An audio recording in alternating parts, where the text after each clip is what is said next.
Hello everybody, once again this is AikawaKazu and welcome to PVE Tips and Tricks episode 1. So today I'm going to share with you one tip and trick that I use for me to be able to farm some gold or items in Dragon Nest. So the first question I'm going to ask you will be, how many dungeons can you run solo in Abyss mode with 700 FTG? That means you ignore the weekly FTG bonus, but with just your daily 700 FTG, how many dungeons can you run? I'm going to give you 3 seconds. 3, 2, 1. Is your answer 3? If your answer is 3, you are wrong. So what exactly is the correct answer? The correct answer is 13. 1, 3. But what? Kazu, since when can you run 13 dungeons with FTG if you have only 700 FTG and every Abyss mode solo run will consume 300 FTG? So this will be what I'm going to share with you guys today to be able to learn or know how to run 13 dungeons with FTG. So before we get to that, let's share with you guys why do you want to run the dungeons with FTG. Okay, so at level 60 cap, for right now and for the next 2 to 3 months or so, or I would say 4 months, so this guide will be valid for at least 4 months I guess. I'm not too sure depending on how content is released.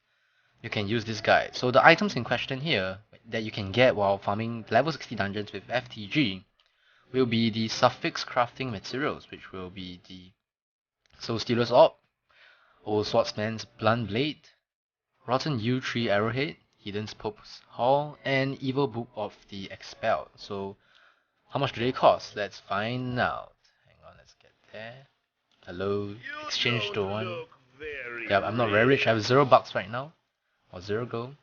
So Stealer Orb 25 gold. Okay, not too shabby.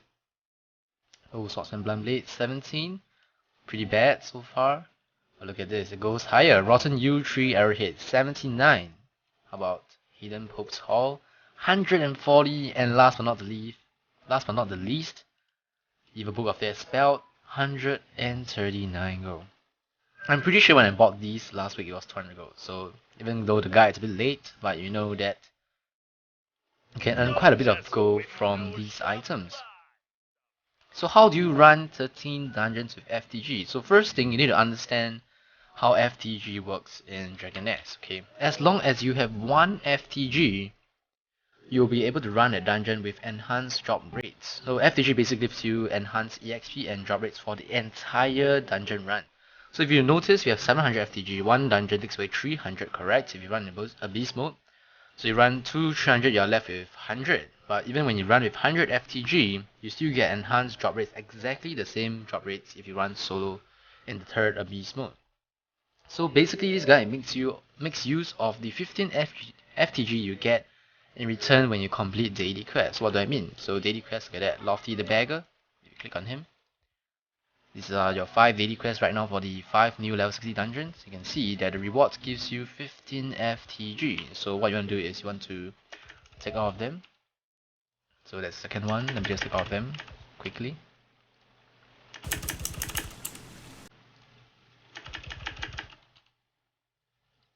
So you can see that I took all 5 quests, and I'm going to head to the, I think it's Priestess or Goddess Taisha.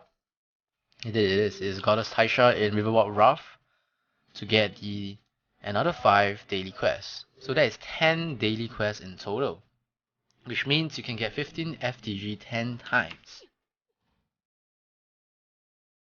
So here's the trick. So you can see Sorceress Taisha. Some of you guys might not be able to see that the quest is available. Just need to press U, which is your default button to get to your quest menu.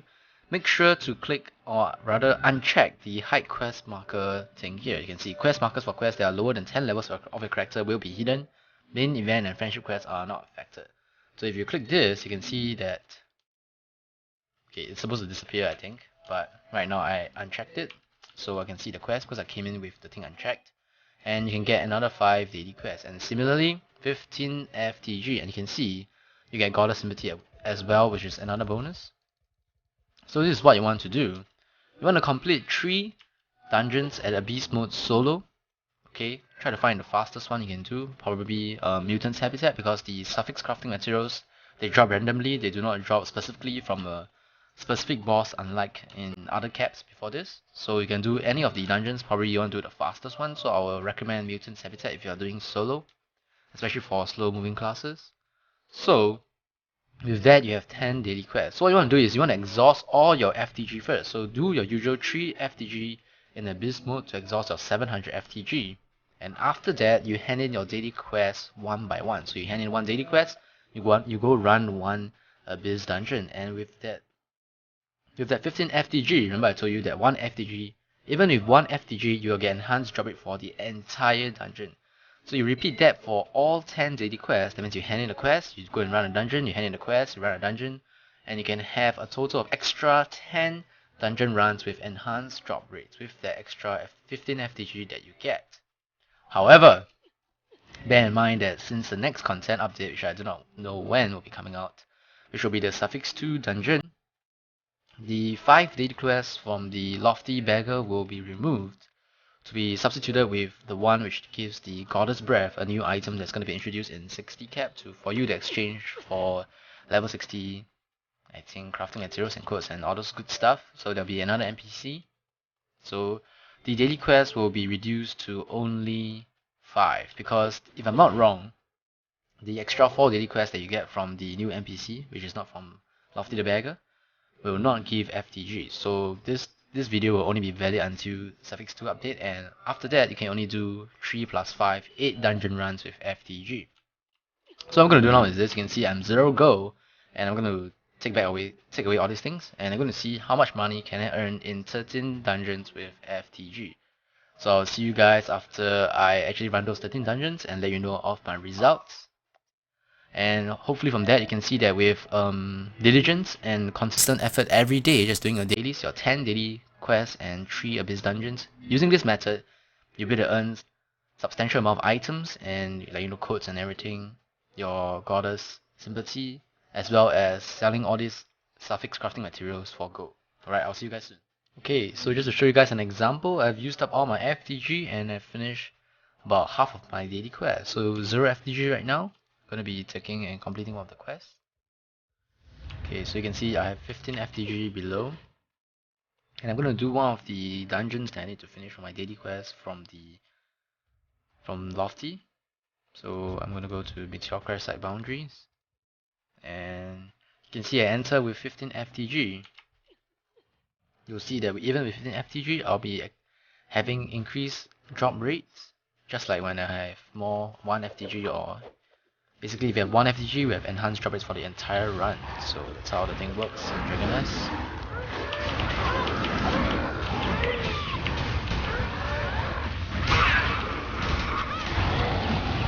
So I'll just skip to the boss area where you can see how the drops can actually affect. So, be right back. Alright, I'm back at the boss fight. You can see exactly 15 FTG left. So it's not that I'm trying to cheat you guys or anything, like, come back here at the boss just with 300 FTG to show you guys. So, yep. So it's still 15 FTG. So you might be doing some dungeons where your FTG counters might drop as you go within areas of the dungeon. Do not worry. It's still the same. You still get enhanced drop rates even until the end. So you don't get hit by this with the boss.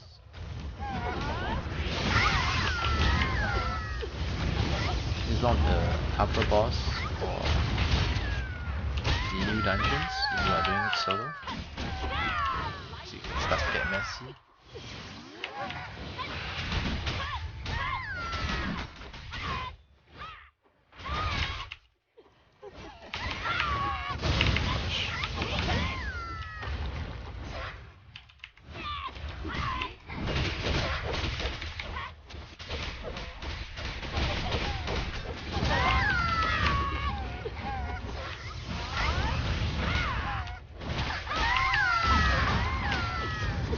Get ready to see the drops very soon.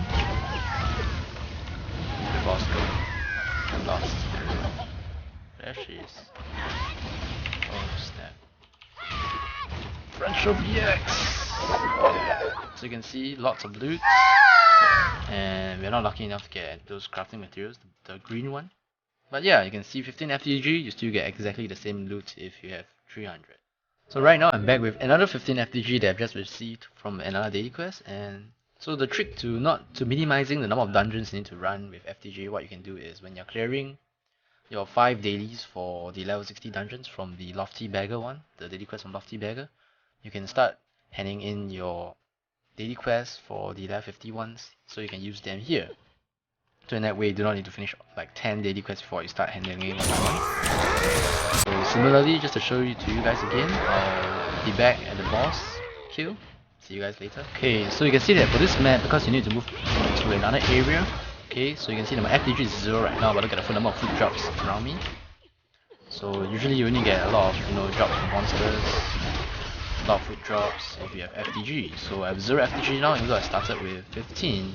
I can see that I'm running as though I have FTG, so do not worry about what I mean just now, where your FTG actually decreased after you enter the dungeon. It shows that it's 0. It's actually still the same. You're still actually receiving full FTG enhanced loot drop rate. So the trick is, as long as you enter with FTG from the start, the entire run will be with enhanced drop rates, as though as you have FTG. So once again, just to show you guys the drops from the boss, to show you guys that it's legit. So right now, even with 0 FTG after I move between some areas, okay, I like this boss because it's a bit buggy and it does a lot of damage, so be careful.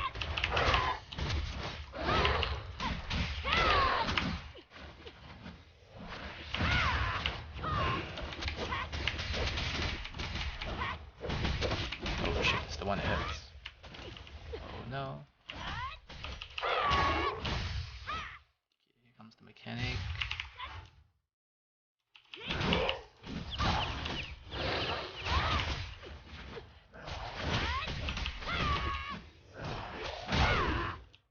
See the black hole thing? Oh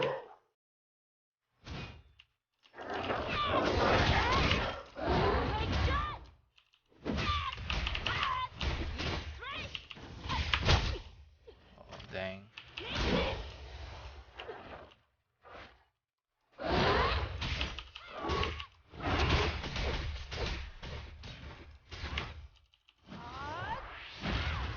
Oh my god, what a pathetic finish attack. No crit.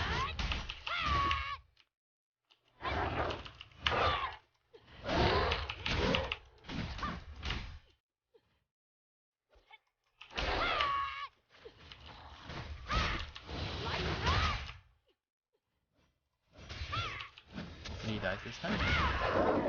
Yep. And my weapon just broke. So you can see lots of loot once again. And yep, I'll be back later on with a summary.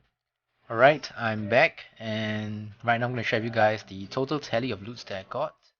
I got, for epic codes, crystal code I got 1, agate code I got 3, diamond code, epic I got 4, Jibber's Tears, goddess circlet 2 each, fragment of time and space 1, hidden Pope Hall 1, soul stealers orb 1, rotten yew 3 arrowhead 1, old swordsman blunt blade 3, scroll of withdrawal 4, and 5 level 16 nest entry key, as well as 1 royal chest.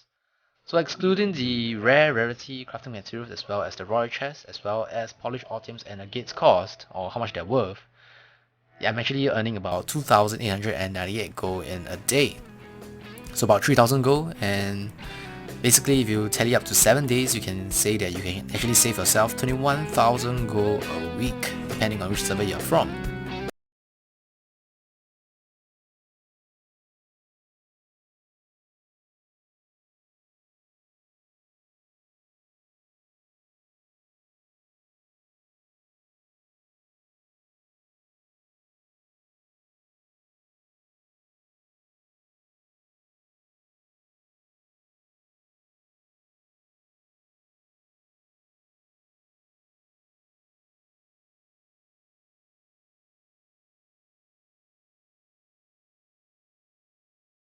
So instead, one of the royal guards will give you the quest, and that quest, which gives you a new material called Goddess Breath, will not give you 15 FTG. So this method of 13 dungeon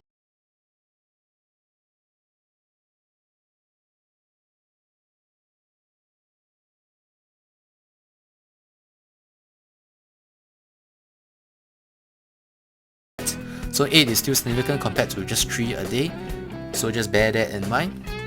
So let's move on to frequently asked questions.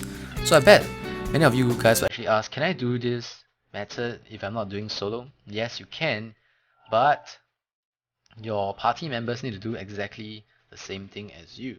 So why do I say that? Because if one party member has FTG, and if another party member do not have FTG, the loots are actually lesser. Okay, I'm sure you have noticed that long ago when you actually know about this FTG thing. So one person has 700 FTG and the other three party members have no FTG. You realize that the drop rate is a little lesser than if you actually ran solo.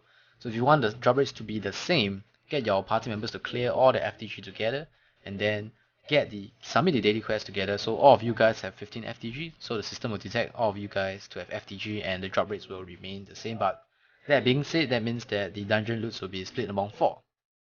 So if you're short on time, you can actually run um, with 3 other party members, but remember that the party loot is going to be shared. So this is actually a more solo dungeon running method for farming, so it's only for solo. But if you want to do it in a party, you still can, it's just that the loot is going to be split up. So the next question will be if you can actually do this solo, because not everybody have my gear, so I have about, let's see, 16,000 P attack, and I'm over crit, I have 37,000 crit, because I'm actually having the Dangerous Desire Sword as well as 3 out of 4 level 60 accessories. So I'm actually get my crit cap as well as a plus 12 GDN gauntlet. So my gears are pretty good. So many of you guys actually asked if I actually run this solo without good gears, can you do it? You can, but it's just gonna take a lot of time. So if you cannot clear it yourself, make sure you do the party member, or rather the party member method that I mentioned earlier on, and you can still run that 13 dungeon to FTG a day instead of, even if you get into a party of 4, I think you only can run 4 or 5 times because of the FTG consumption rate. So with that, I think that is the end of the video. So this will be Kazu's PVE tips and tricks number 1. And I think this 13 dungeon to FTG trick or 8 dungeon to FTG when Suffix 2 is released is going to be very useful for you, especially if you do not want to spend extra money in the game. And of course, you need to be hardworking and time will need to be spent. So the next question I guess will be how much time do you actually spend to actually do 13 dungeon to FTG? So I think it's about 1.5 hours to 2 depending on your gear, so it's actually quite long. But 2 hours a day dedicated to farming some gold or items for your character. If you can't spend more than 2 hours, I think that is fine. So I guess it's doable for many people, but if you're a busy person that can only do 1 hour a day, then just stick to running your dailies and clearing your nest, you should be fine as well. So I guess that's the end of the video. Thanks for watching once again. Give this video a thumbs up if you learned something today, and yep, let me know in the comments what other things you want me to explore for this PvE tips and tricks. And if you have any PvE tips and tricks, you can also leave in the comments so that I can actually use it and make it into a video so that everybody can know this knowledge as well. Thanks for watching once again. God bless, and I'll see you guys next time. Goodbye.